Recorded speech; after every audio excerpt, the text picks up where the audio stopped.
Hello, and welcome to episode 117 of the Elevate Your Running podcast. My name is Sarah. I'm so happy to be here with you today.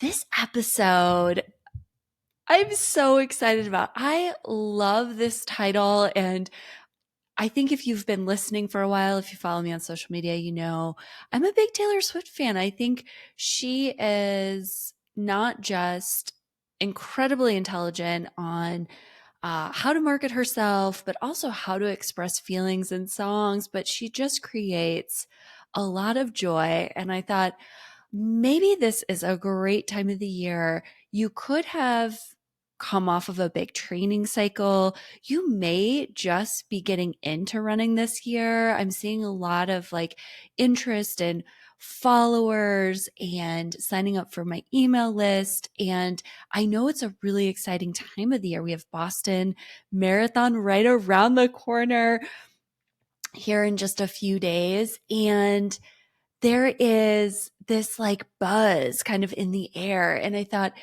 this episode could be a great episode to talk about how to run your best running era and how to have your best running era. And I think it's really important because if we've been running and training for cycle after cycle after cycle, it may be easier to lose sight on what's important and why we got into this in the first place. I know I can definitely relate to this. I've coached athletes that I know can relate to this. So this is a great either reset button for some of us, or it could be just the episode you need to move forward with confidence, knowing that you can create a lot of really cool things in, how to have your best running era. Before we begin, I want to ask you, have you just been showing up to training, maybe feeling drained, tired, fatigued, more than normal, right?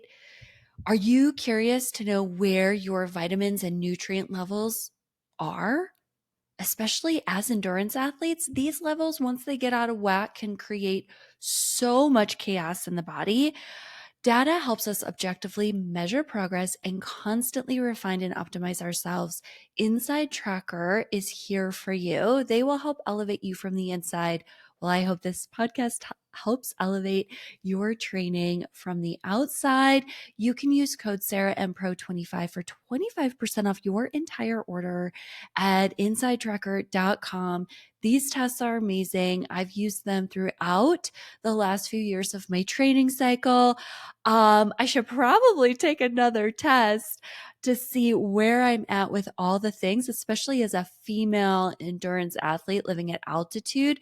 Ferritin is the number one biomarker to just be in the toilet. And if we have low ferritin levels as athletes, we show up tired, we show up fatigued, we're not able to hit pace. Everything just feels tough. And that's not a fun place to be. So before we dive into this episode, I'm recording this episode a little bit in advance, and that's because of the recording schedule and my travel schedule, and recording a few episodes in bulk the first week in April to kind of help with traveling and racing myself here the first week in April. And what I love about sharing that before, and I know when you're listening to this, I'm talking about what I'm about to do before I actually do it. So what's really cool is you get to hear my thoughts, my concerns about my racing this weekend, and you're going to know the results. I'm going to know the results as we're listening to this, which I think is kind of cool. It's kind of like a diary entry, and then looking back on it later to be like, oh yeah. So I am racing the Cherry Blossom 10-mile race this weekend. It's in Washington, D.C. It's from everything that I've heard, it's a fantastic race, and everything so far has seemed very well organized. What I love a lot about this race too is that the 10-mile distance is just a unique different distance, right? I know Twin Cities has a 10-mile race. Denver actually had a 10-mile race. And it used to be the Cherry Creek Sneak 10 miler. They also had a 5 mile and then a 5K. And it was ran through the streets of Denver. It was so much fun. And unfortunately, last year was their last year that they hosted this run. But fun fact, I actually ran the 2019 10 miler. I had just quit my job. And literally the next thing that I did was sign up for this race. And then I signed up for a running camp in North Carolina. And it's really fun to look back and to see of the really like impromptu fast decisions that I made, the quick decisions I made after I had this like weight lifted off of my shoulders and kind of all the good that came from that. So sometimes it's like the spontaneous decisions are actually our best decisions. So I went into this race. At this point in my life, I was taking Orange Theory classes, I was taking Soul Cycle classes, I was running a few days a week, and I ran a 750 average, which I think most of my easy, I wouldn't even call them easy runs. Most of my runs were probably around like 8:15, 8:30. Like I was going out and like running every run, right? And then I was taking Orange Theory classes, which had a lot of that like high intensity, short interval work. And I remember I'd run at like 9 or 9.2 on the treadmill for my like short 31 minute, maybe 2 minute interval sets. And I'm smiling. If you're watching this video, maybe you can pick it up on my voice right now. Like I'm just smiling looking back on that because one of the coolest things that I'm leaning into this week going into this race is all of the strength and speed and lessons learned and process goals that I have really shined and executed on over the last 5 years of running. Shortly after running this Cherry Blossom 10 mile, I hired Nell, partnered with Nell, and we averaged that same pace in the marathon in December. And I was sharing that with her a few weeks ago. I think oftentimes with the group that I train with, sometimes I feel like I need to establish like how far I've come. A lot of the girls that I run with are just fast and have always been fast, and they've ran in college and are just really fast athletes. And it's really fun to be around that and to be around that energy. And every so often I find myself wanting to recognize that I have come a really long way. And so I shared that with Nell, and she was like, oh my gosh, that's so great. 750 pace. She's like, you probably thought you were like so great for running 10 miles sub 8. And I was like, 1,000%, right? How many of us can relate to that? Like, whether you're training or not, like the best that we do is the best that we do. And over the course of the last 5 years, and particularly, I would say 17, 18, and 2019 in my running career, there was so much growth that happened very, very, very quickly because I was just getting into racing. I had no idea what I was doing. And I was just going out and running super hard, holding on, blowing up, and then getting a time and being like, this was so great. And you feel so strong and good running that way because there's so much upside, right? There's so much upside. And along the way, over the last 5 years, I have continued to see strong outcome goals. I have definitely up leveled the process goals. And as I go into Cherry Blossom 10 mile this weekend, I'm definitely doing everything that I can do to remind myself of all the good that I've created over the last 5 years. For context, I was running 9.0 on the tread for a 1 minute interval all out, which is that is a 640 pace, everyone. 640 pace. And over the last 5 years, that is now my half marathon pace. I took 1 minute to 13.1 or 13.25 if you're running Indy. And I love that so much. And it has absolutely nothing to do with the pace. It could be 750, 850, 950, but let's look at the variance, the gap between those numbers. That's huge. That distance got pulled through. So I'm really excited in a lot of ways to see what I can do on Sunday. I think getting into this training block, I was definitely disappointed with CIM, and I think on many levels I still am. I think it's really, really hard to be really fit and be very excited for a race and to just have it fall apart, whether I let it fall apart or it just wasn't there that day. And it's probably something I'm going to continue to talk about on this podcast as I continue to journal about it. But I think it's, going into this training cycle, I had the mindset I am a very optimistic person for the most part. I can definitely get very down too, though. And I went into this training block thinking, this is like half marathon training, but just like a little bit faster. Now, that's the athlete side of my brain talking. The coach side of my brain knows that that's not true. And a 10-mile training cycle is 10K effort, but with more intervals in the workouts. So it's very intense. It's not just 10K training, it's 10K training with the endurance of, maybe a half marathon. You need to have both speed, threshold training, and the endurance for a 10-mile race. And that is a very tricky balance. And as I go into race weekend, looking back, I wish I wasn't so naive on this training cycle. It absolutely brought me to my knees. And I shared, I think with some people in person, how's training going? And I'm like, I'm tired. And maybe I could have communicated that a little bit better. It was like I was tired in like a whole new way. It was a different type of tired. It was not marathon training tired.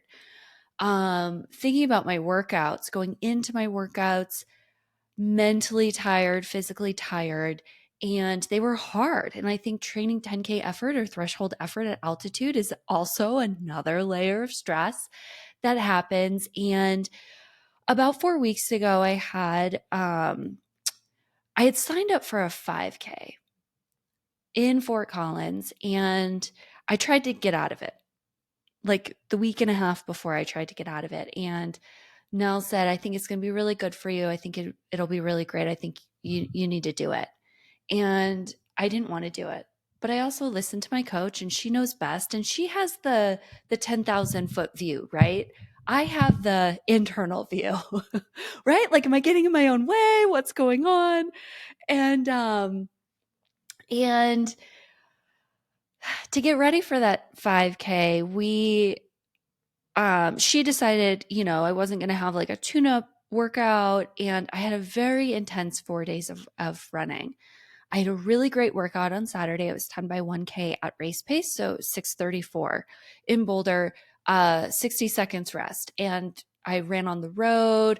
I felt amazing. I felt so good.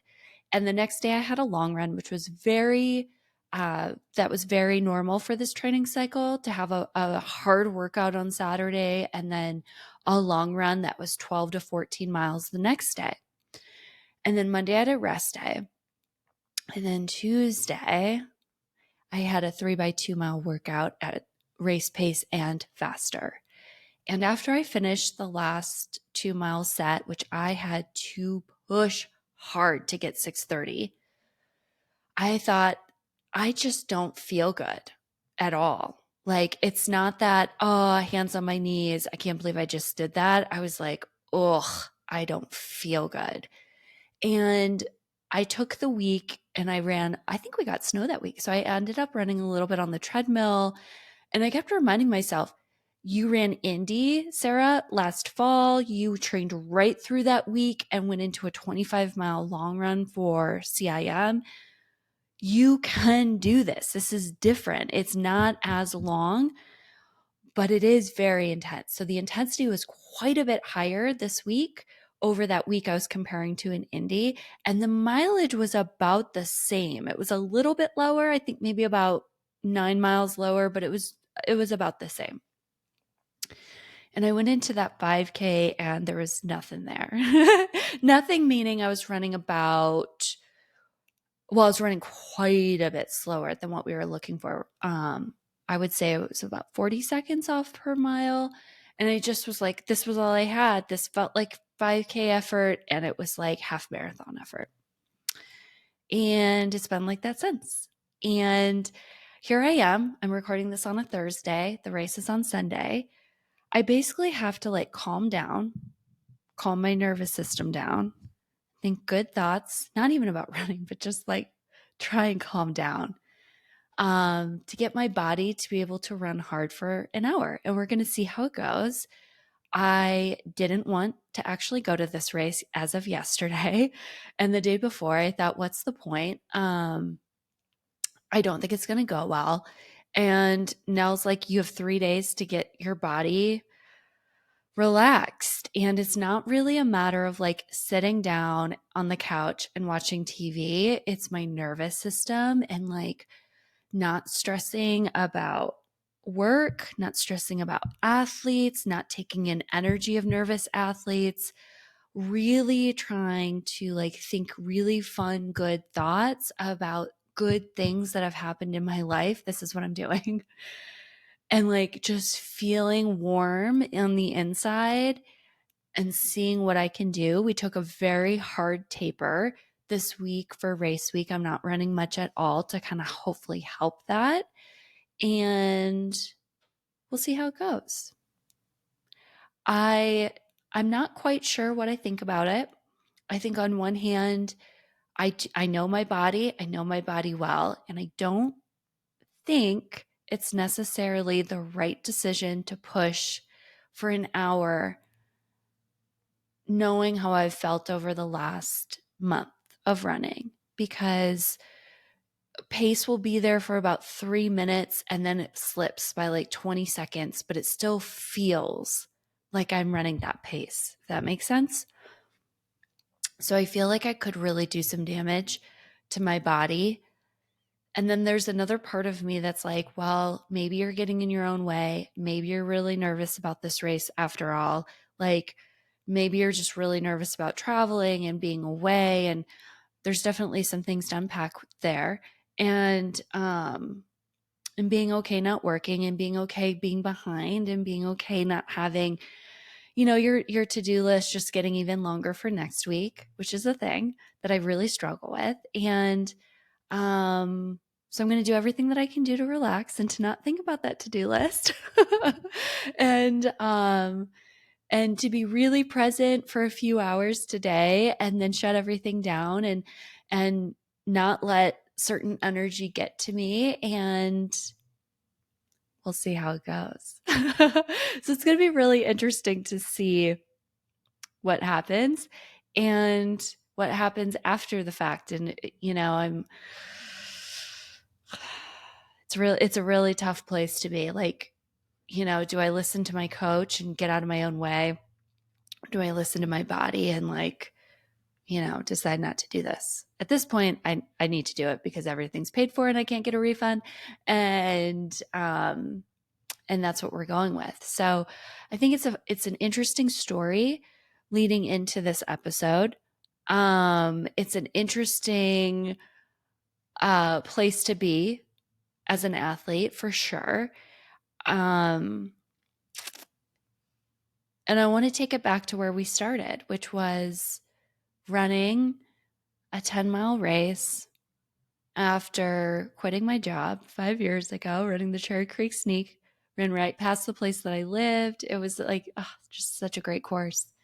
And thinking about all the good that's been created over the last 5 years. So it doesn't really matter what happens on Sunday. Of course, I want to do well. I want to feel good while doing it, which is kind of the biggest thing I'm afraid of, is falling off pace in the first 3-4 minutes and having it just feel like a freaking grind for an hour.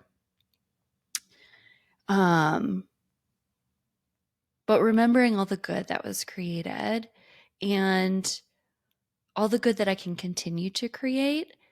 Training, racing well isn't linear. It just isn't. And I think social media does a really terrible job showing that.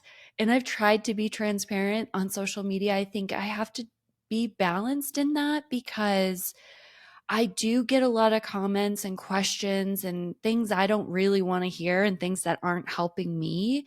So I have to really, I want to be vulnerable. I want to share, but I also just don't want the other side of what comes with that. And I think that's an interesting place to be. I know some people are just trying to help, but what they say isn't helping, right? It's only maybe making it worse. And it's just an interesting place to be. So, with that, I don't know what else to say, but we're going to know how it goes after when you're listening to this episode. We're going to know what happened, how I've been doing, and all the things around that. Maybe we should get into that episode. What do you say? We're probably 20 minutes in. All right. So my elevated moment, I guess, is just going all in, being all in, not backing out when I'm scared, and seeing what I can do this weekend.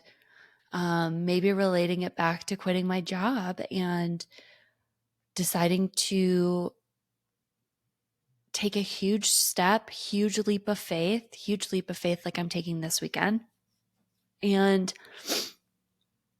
starting running camps, starting a coaching business in the middle of a pandemic, and trusting myself, trusting my body, trusting my mind that I can do this. And maybe the vibes, just like at Cherry Creek Sneak, and the vibes that I had after quitting my job and saying, like, I'm going to do something that really fills my cup, running through the streets of DC and running with some other really fun people will be exactly what I need to kind of work through whatever is going on.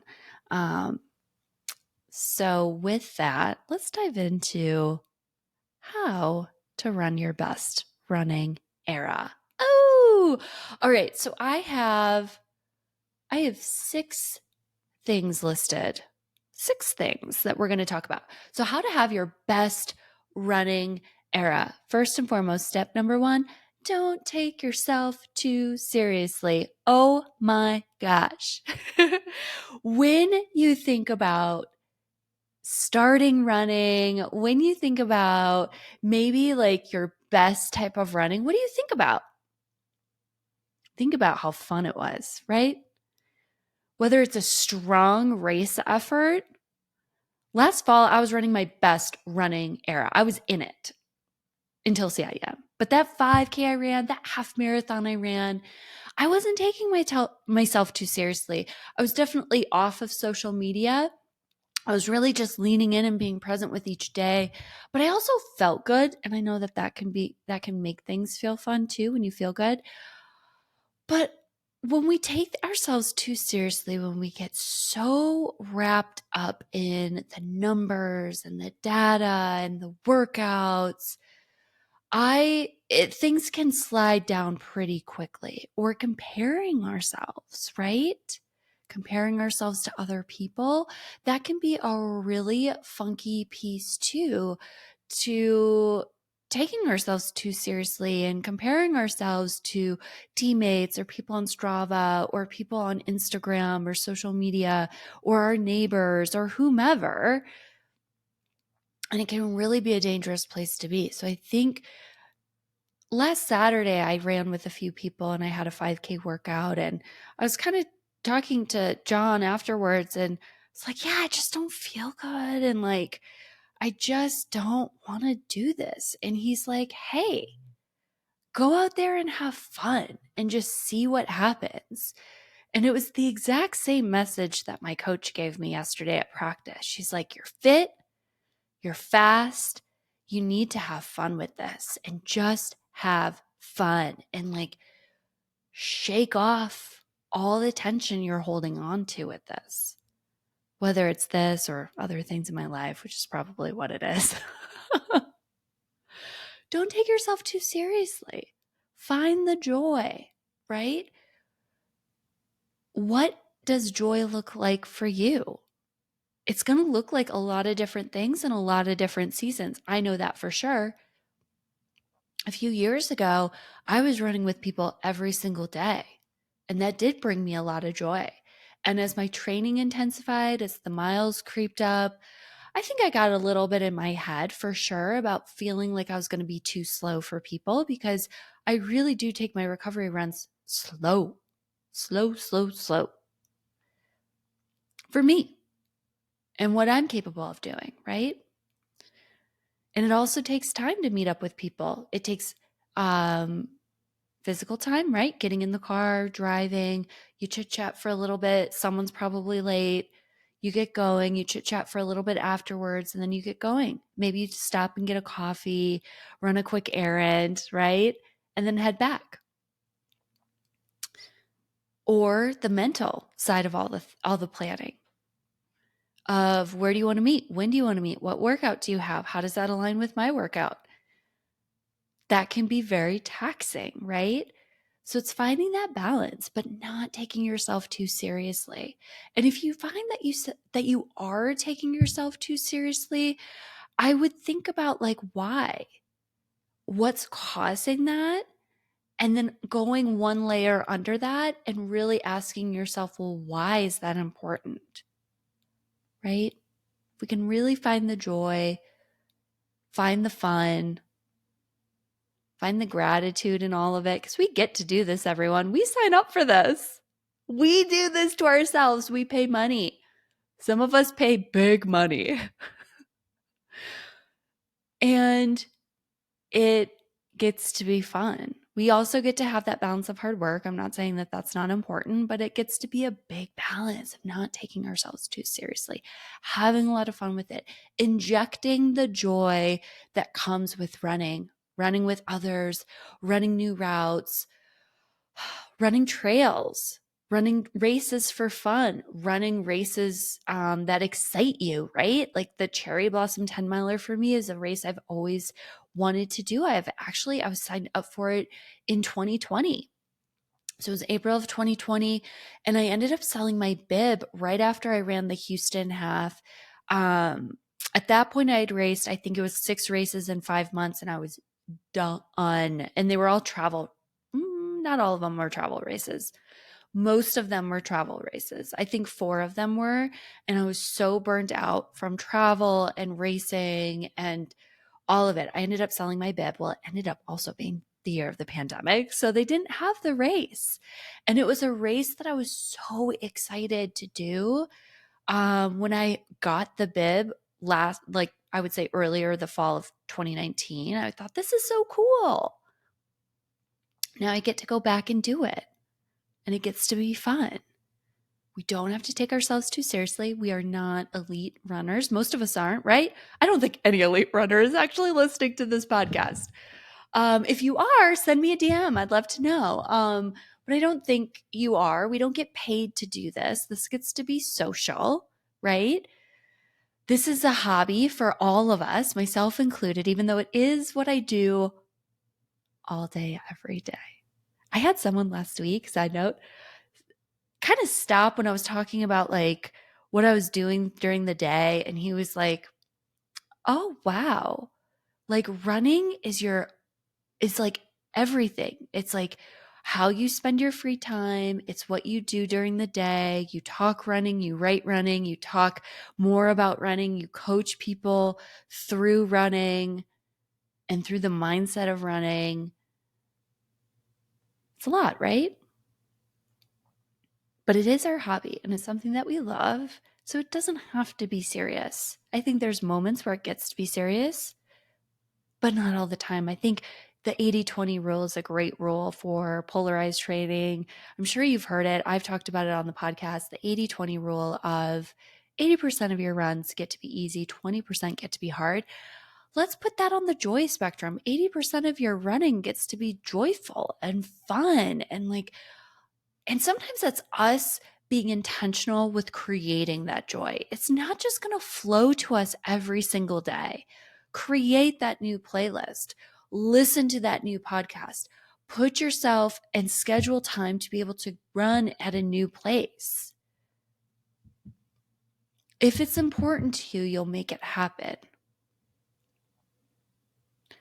20% gets to be more serious. Maybe when we're on the track and being focused, or we're in a long workout, or we're racing and we want to do well. We want a PR. We want to up level our racing times. Then it can be serious. But if the balance is off, just like with anything in life, like I shared earlier, my balance was totally off 4 weeks ago in training. Slippery slope. It doesn't have to be serious. It gets to be fun. And you can still train and have fun. I'm a big believer in that. I think anytime I hear an athlete or runner say, like, I need to stop coaching because I want to have joy or fun again, I just like, ooh, well, why isn't it fun? Like, training gets to be tough, and there should be a lot of joy in training too. Having goals, having a schedule, feeling like you're making progress, reaching goals, progress goals, outcome goals, all those things. So don't take yourself too seriously. Life is short. Let's have fun. Step number 2, or pillar number 2, is define your goals and what's most important to you. I think defining your goals over the short and long term is very important. And what's important to you? Not what's important to your teammates or what's important to your coach or what's important to anyone else, really. I think I shared I registered for the Boston Marathon for reasons that weren't true to my soul. I had a new coach. She's the queen of Boston. She always will be. I had a lot of athletes that I was coaching going to Boston, and it just felt like this could be a really fun thing to do. But if I actually took a step back and said, well, I don't like hill running. Could it make me a stronger runner after that? Sure, but I don't like it. So that's 12 weeks of annoying training, right? I don't like running the Boston Marathon course. That is true. I've been very transparent about that. I do like coaching people for Boston. I think it's very exciting, but I myself as an athlete don't love that terrain because I excel on fast and flat. I just do. And Boston is not flat. It can be fast, but it's not flat. And I get a lot of strength and a lot of power from seeing my splits come in consistently and very just metronome. And that works really well for me. And Boston is not that. So that's tough. And then the weekend itself is very expensive. And it's like too expensive. It's like more than a European vacation expensive. And I'm definitely at the point of my life right now, in this season right now, where I'm like, I want to take the European trip versus spending money on a travel race. It's where I'm at. And that's okay. What is important to you? Do you want that fast, flat local race? Do you want that hilly local race? Do you want to travel for races? Do you want to run all the majors? Do you want to run half marathons and crush them? Do you want to get faster at the 5K and just spend a year getting faster at 5K mile work? And then define your goals. Like, what is your North Star? What does that look like? For me, it's running a sub-3 marathon. For others, it could be qualifying for New York City, which is faster than Boston, by the way. Qualifying for the Boston Marathon, running a sub 4-hour marathon, running a sub 2-hour half marathon, right? Everyone has different goals. It could be process goals of like, I want to be consistent in running. I want to be consistent with workouts. I want to be strong in workouts. I want to be focused in workouts. I want to nail my strength training, which is very important. I want to work on fueling and training my stomach. I want to be hydrated and I want to have good hydration levels at all times because I train at altitude or I train in a really warm state or I'm a heavy sweater and I know that, right? There's so many different goals we can have. We can have more than one, which is really fun too. You can have a whole list of process goals and one or two really big, like kind of outcome goals or goals that are attached to races. And that's a really cool place to be, but they get to be unique to you. And then when you find someone who maybe has the same goals as you, that is what's really cool.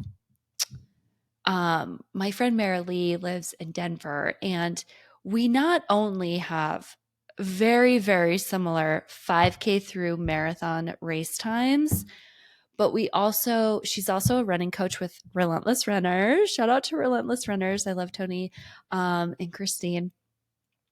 But we also have the same running philosophies and training philosophies, and we both are very much aligned on all of that. And um and we also run really well together. And we also love flat courses. We ran and trained for Boston together, which was a lot of fun. And it was actually probably one of the things that kept me going through that cycle was meeting up with her on most weekends, we have different coaches. So it's like different parts of the run or talking about it afterwards, having our outfits for Boston together, even though we didn't get a picture together with our outfits, which is so sad. But it's so fun to train with her. And it's so fun that we have our own goals and we have our own style, like we have like our own beliefs and our own style of what we want to do. And then we found each other afterwards. It's very similar to like a relationship, right? Like define your goals, define your values, define what's important to you. And then when you meet someone, it's awesome to be able to be aligned on that versus like, trying to fit the mold to someone else because that never ends up well. So defining your goals, long-term, short-term. Long-term is 3+ years. It could be that North Star. And then short-term could be like 12 months and then maybe cutting it down to even like a training cycle. 3 weeks, or I'm sorry, 3 months. It's huge. It will no doubt help you have your best running era because it's going to be true to you and what hits your heart and what makes you smile and happy. And at the end of the day, if it's aligned to like what you really want to do as an athlete, it's going to be good vibes all around, which is going to create the best running era for you.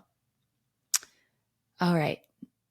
Pillar number 3, enroll your support team. Running is not a solo sport. I've heard in the past, like, running is a solo sport. Actually, in my past life as a financial services marketer, I heard that everyone on the team knew I was a big runner, and the managing partner would tell me that I wasn't a good team member because because I was like into a solo sport. And I think if anyone knows me, they're like laughing at that because I feel like I am very team oriented. I'm very community oriented. Let's make this work for everyone. And running isn't a solo sport. Newsflash. It takes a village. And if you're out there trying to do it all, it's going to be very tough to have your best running era. Let's take this back to Taylor Swift. When she was she's still dominating, but when she was in the US running like all her Eras tours, the hype and the buzz, and they're talking about how she's creating this special and it's going to be in theaters and there's all this marketing around it, and she's also recording a new album and maybe Reputation TV or Rep TV is coming out.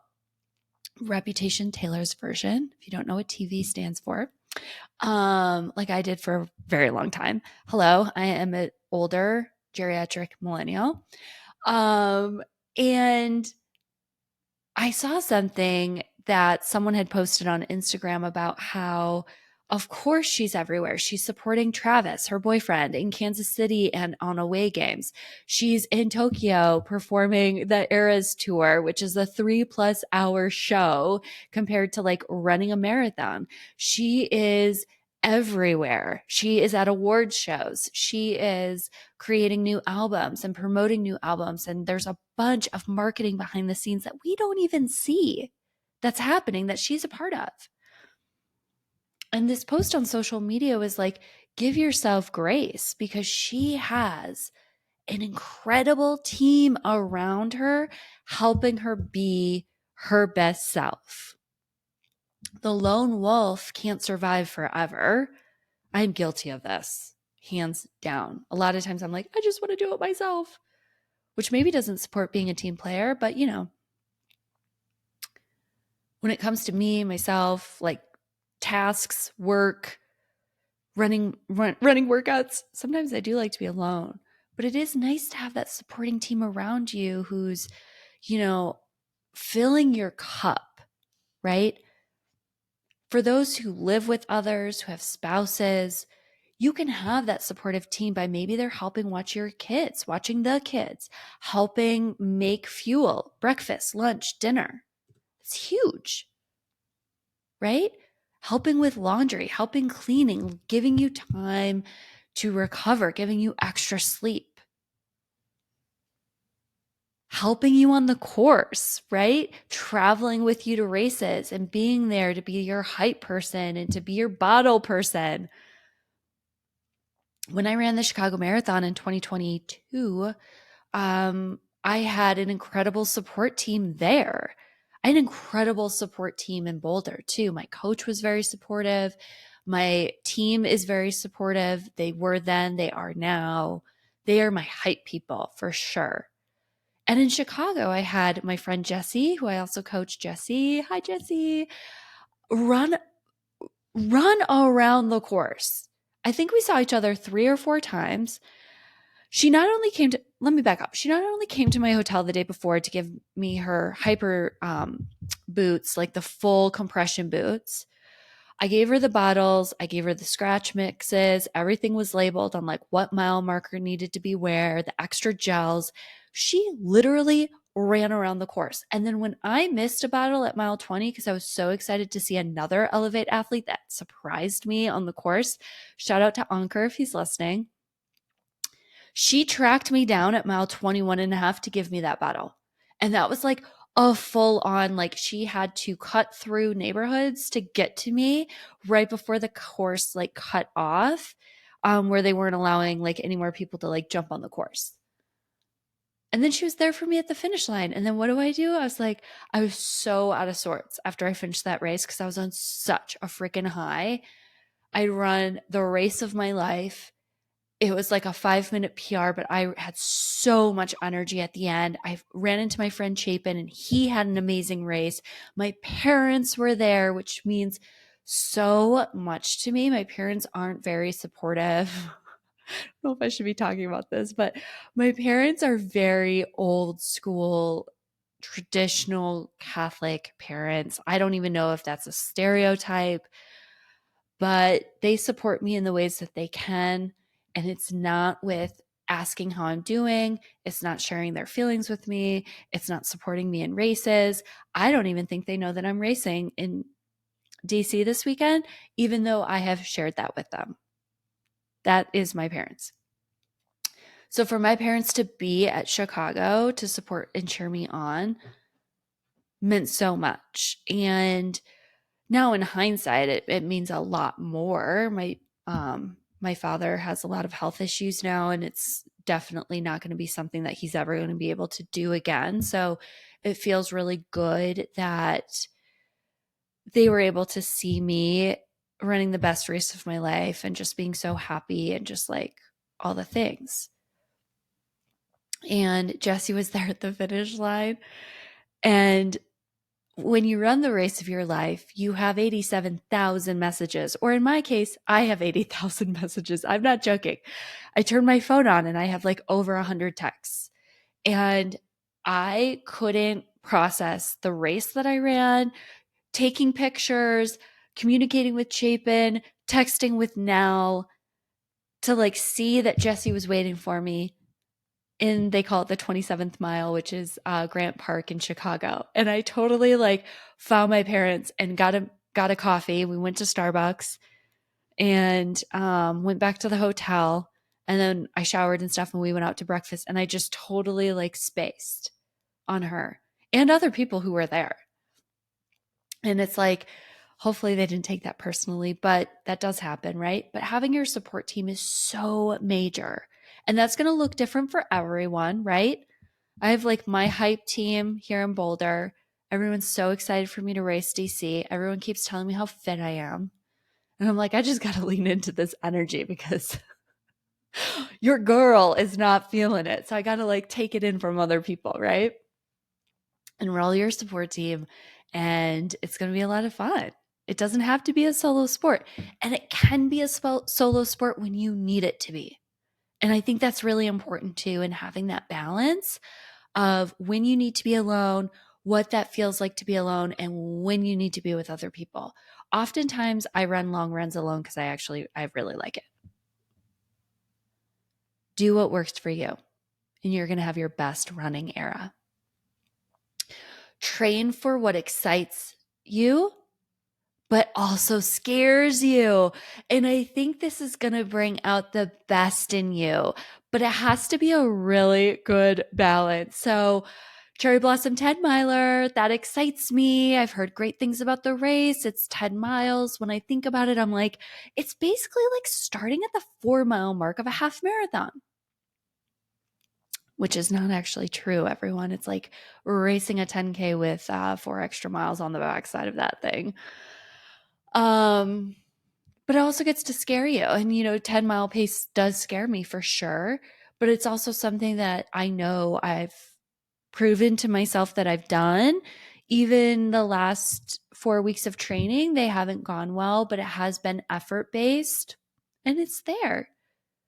But it has to be a good balance. If the fear, if the anxiety is too great, you're not going to have your best running era. It's going to be too much for your body to handle. Race day won't be fun. It's going to dominate everything and it's going to shut you down.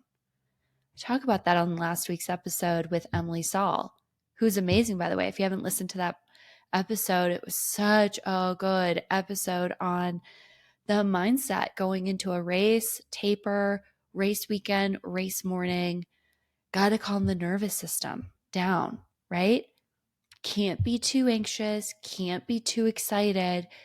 It gets to be neutral as it can be. And you also have this like little feeling inside that's like, I'm so excited for this. And this could go sideways a little bit, but I'm really excited for it, right? It gets to be like the bookends of like, I'm excited, I'm scared, but I'm also really excited versus like, oh gosh, am I really doing this? This feels like too hard. This feels like I can't do it. This feels like I bit off more than I could chew, right? Whatever scares you. Train for means distance, right? The distances that excite you, the training cycles that excite you, not training for anything if that excites you, running easy, running aerobically, building that really strong aerobic base with high mileage, or I guess lower mileage, but I'm a big believer that if you are just running easy with some strides, you can keep it lower for sure, but more miles is probably better if that brings you joy, right? And then get outside of your comfort zone a little bit. True growth happens when we are a little bit scared. When there is that goal where we're like, ooh, I'm sweating a little bit. That makes me flush, right? Thinking about it. That just makes me a little bit nervous. I can feel it in my stomach, but it's also really cool. That's the balance, right? Going into this cycle, there was a lot of back and forth on what I was training for because I didn't know. What we knew is that I wasn't training for a marathon because we didn't think my body could actually like go through that again, like the mental side. Maybe it's more the mental side of that long run I couldn't do. So we thought about like, well, what could we do? We could do some shorter stuff, but we're kind of going to be doing that this summer. I kind of wanted to go back to the half. My coach didn't want me to because she's like, you're still kind of riding that high. Let's not do anything to like, maybe upset that.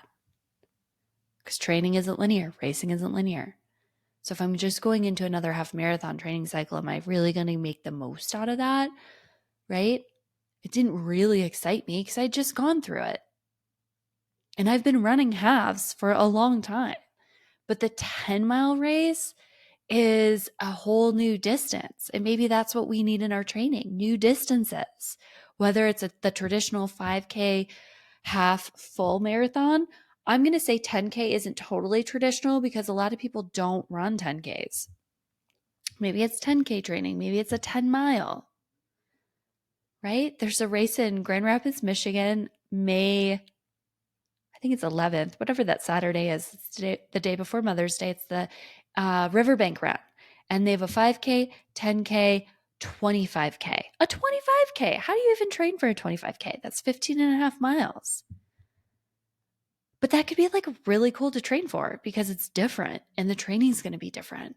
And sometimes we need that to shake things up and to have it feel good and feel refreshing and have it kind of scary a little bit. But you don't want to tip over the other side, right? You don't want to tip over the other side. You don't want the intensity or the workouts to be too much or the anxiety or the fears to be too much where you can't perform. And maybe this goes back to the second pillar of defining your goals. Like, what excites you in all of this? And how can you continue to move forward without getting injured or without getting burnt out? It's a huge piece to training and training consecutive cycles and training for years. Pillar number 5 is focusing on the process goals and the connections created through running over race times or outcome goals. So this is kind of sprinkled in throughout the entire episode, right? Focus in on those process goals. If we get so hyped up on the outcome, chances are, and Emily talked about this in last week's episode, chances are it's going to be really tough to perform on race day because the anxiety, the nervous system, it's all out of whack, right? But if we can focus on what we can control, and I'm going to try and do this for Cherry Blossom, focus on what we can control, not just in the training cycle, but on race day, taper week, right? What can we control? We can control our mindset. We can control our attitude.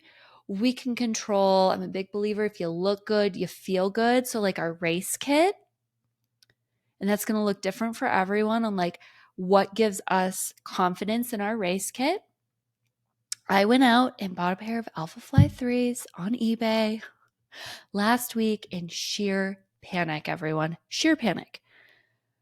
I think because I've been training in the 2s for workouts and long runs, they're older 2s. Like I wouldn't race in them, but I'm still wearing them twice a week. And I thought, I kind of need something new. And the race kit wasn't driving. It looks to be kind of cold. Like I would say it's getting colder as of Thursday. So it's like kind of borderline too cold. It's like 36 degrees. So I really wanted a new, like, crop top, sports bra, something to wear, but Lululemon didn't have what I wanted. And I couldn't find something that I wanted. I didn't want to spend too much time on it. So I thought, let's just get the shoes. They were just a few dollars over what Nike was selling them for. And I tested them out this morning and It's tough to say it's an easy run, right? But it does feel good to have a different pair of shoes on than the pair I've been using in training. It wouldn't be the exact same pair, but it's the same color, right?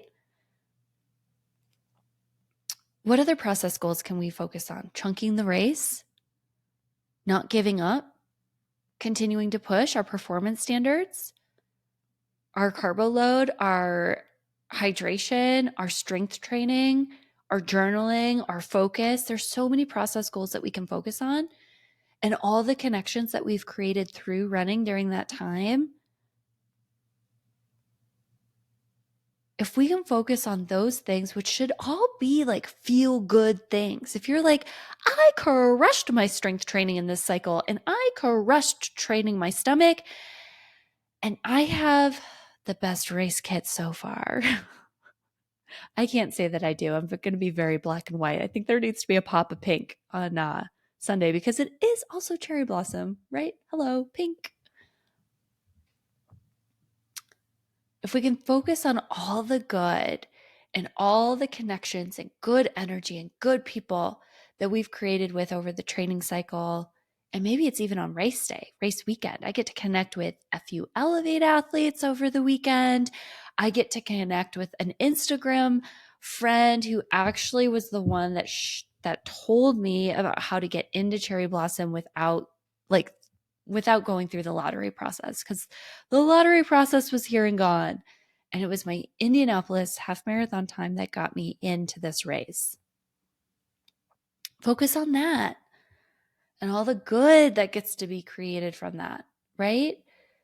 And if we can focus on all of those process goals and the performance standards that we want to have as we're racing, it doesn't really matter what the race time or outcome is. It does, but it doesn't, right? And there's going to be a greater chance that you find your flow, you find your speed, you find your confidence out there, and the outcome goal happens anyways, which is pretty cool. And if we get so hyper focused in on like, oh my gosh, mile 2 was slower, the body doesn't run well when it's tense. Hello, last 4 weeks for me, right? You can relax, stay calm. Good things will happen, not just in training, but in life. Pillar number 6, the last thing on how to have your best running era. Celebrate your hard work. Training and racing is hard work. Social media does not make it look easy, or social media does make it look easy, and it's not. Celebrate you and all the progress you've made from your very first run. And I think that's so true for all of us, right? Celebrate everything that we're doing, all the hard work that we're doing in this season of life. My hard work is going to look different from your hard work, and that's okay. Right? I'm tired when I run 70-mile weeks. And I know people who run 70-mile weeks and are like, I have so much energy. That's fine. We're different, but we get to celebrate ourselves and all the good that we've created in the process. Even if you're just getting started with running, celebrate you, that you're getting out there, you're making it happen. Because I think sometimes starting is the hardest piece to running at all, because it might not feel good a lot of the time. And you are still trying to find your routine and your consistency around it, right? Taylor Swift is celebrating her hard work that she has done over the last 17, 18 years with the Eras Tour, right? She is celebrating everything that she's done by bringing everyone together, creating a lot of fun, a lot of joy. It probably scared her a little bit to say to her people, or whatever the process is, I want to put on a 3.5-hour concert that spans all of my albums, and it's going to be the most intense logistical thing that we have ever done, or maybe any artist has ever done, and we're going to go all over the world. That probably scared her and also made it very exciting. And she didn't think about the outcome of the concert and what that was going to look like. I don't even know if she knew how big this was going to be. Maybe she did, but she did focus in on all the little things to get her there. The friendship bracelets, the outfits, the music, the stadium tour, the re-releases of her old albums, right? All the process goals to get her audience, her people, her Swifties to not only buy tickets, but to create such a high demand that it was a frenzy in every single city.